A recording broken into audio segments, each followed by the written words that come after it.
Hi everybody, I'm Bill Whittle, and this is The Firewall.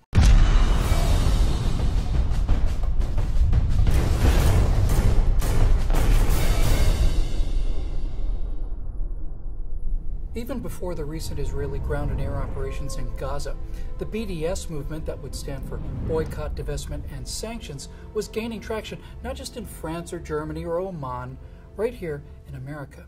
Now, BDS is being sold, as everything evil and stupid is being sold these days, as a moral good. The argument goes something like this: Israel, a nation formed in response to the cold, concrete reality of extermination, has let its economic and military power go to its head. They now are the oppressors. They now are Goliath in a main battle tank facing a brave Palestinian David with a rock in his hand. They now are the racists. They now, Israel, are the Nazis. Are they? Here's Israel at the time of its formation by the United Nations in 1948. Actually, you can't see it on this map because it's so small. It's smaller than the state of New Jersey, so let's zoom in. Now, on that same year, the Arab nations surrounding the new country attacked what was then mostly small farming communities and tried to drive the Jews into the sea. But the Israelis won. So the Arabs tried it again in 1967. The Jews beat them again. Then, in 1973, the Arabs tried again, launching a sneak attack on the holiest Jewish holiday, and the Jews won again. Israel's territorial gains did not come from Israel attacking Arabs. They came from Israel being attacked by Arabs.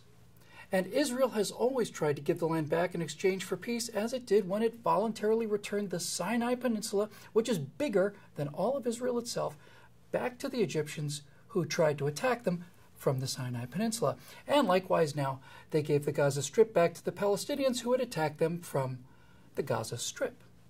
Now, since then, thousands of rockets and mortars have been fired into Israel from schoolyards and orphanages and hospitals in Gaza. How many rockets and mortars would you allow to fall on your house by neighbors that have been swearing to kill you for 65 years? How many times will someone keep hitting you before you decide to hit back? Now, the Palestinians daily call for the Jews to be driven into the sea. The Jews have one of the most sophisticated militaries in the world. They could drive the Palestinians into the ocean anytime they wanted to, but they don't.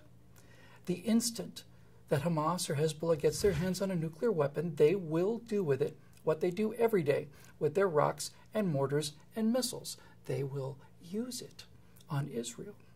The Israelis have an estimated 500 nuclear weapons and could destroy the Arabs anytime they choose, but they don't.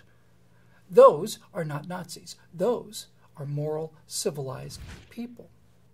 Israel is an island of civilization in a sea of barbarity, and that's why it's being targeted. Are you uncomfortable with those words, civilization and barbarity? Well, they have meaning. That's what they mean.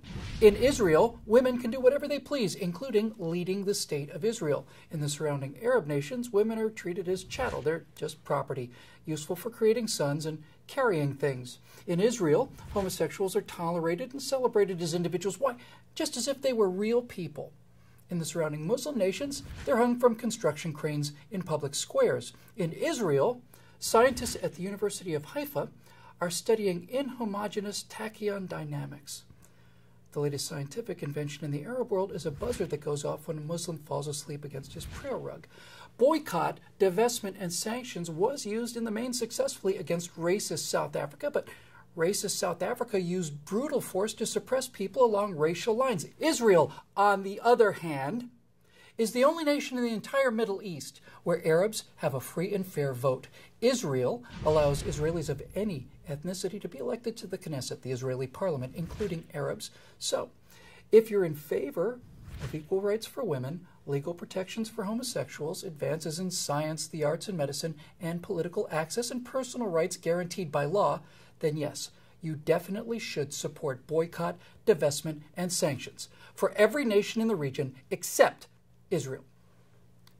Finally, I'll just say this because this is really what drives the whole thing. It's absolutely true that criticizing the actions of the State of Israel is not in itself anti-Semitism. Israel is as subject to criticism and condemnation as any other nation on the earth. But you cannot understand Israel's actions without understanding or trying to understand the pervasive, unrelenting hate that surrounds that little outpost of civilization in the Middle East. From Hezbollah rockets made in Iran to BDS sanctions made in Berkeley and Santa Monica, the attacks on this country and its people cannot be understood without getting to the bedrock essence of the nasty, petty, small, and mean-spirited emotion that drives anti-Semitism, and that emotion is envy. From the book of Genesis, chapter 26, verses 12 through 16, "And Isaac sowed in that land and reaped in the same year 100-fold. The Lord blessed him, and the man became rich and gained more and more until he became very wealthy. He had possession of flocks and herds and many servants, so that the Philistines envied him. Now the Philistines had stopped and filled with earth all the wells that his father's servants had dug in the days of Abraham his father. And Abimelech said to Isaac, 'Go away from us, for you are much mightier than we.'" That was written thousands of years before there was even a religion called Islam, and when the Israelis, as a gesture of peace and goodwill, turned over the Gaza Strip in 2005, the first thing these modern-day Philistines did was to smash the windows of the greenhouses that had been handed to them by other people's labor. Once again, they filled wells in the desert with sand. Prior to the establishment of the State of Israel, by far the safest home that the Jews had ever known was right here in America. No doubt there was anti-Semitism here, but with a few exceptions, it was golf course anti-Semitism. It was disgraceful, but a long, long, long way from the pogroms and the death camps. So why was America such a safe home for the Jews? Well, because up until very recently, 2008, let's say, envy was not admired here in America. Coveting wasn't sold here as a virtue either.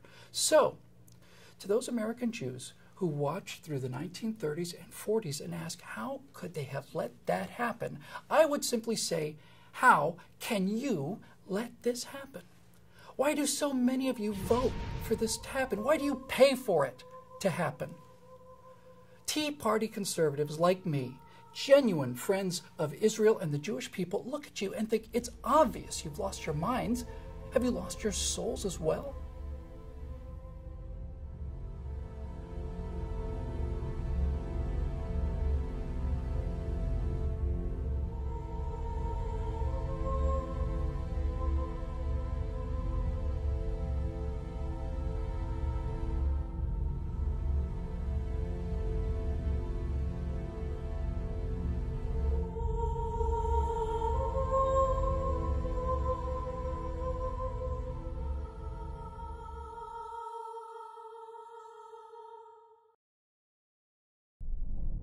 Please subscribe to our YouTube channel and be sure to visit us at truthrevolt.org.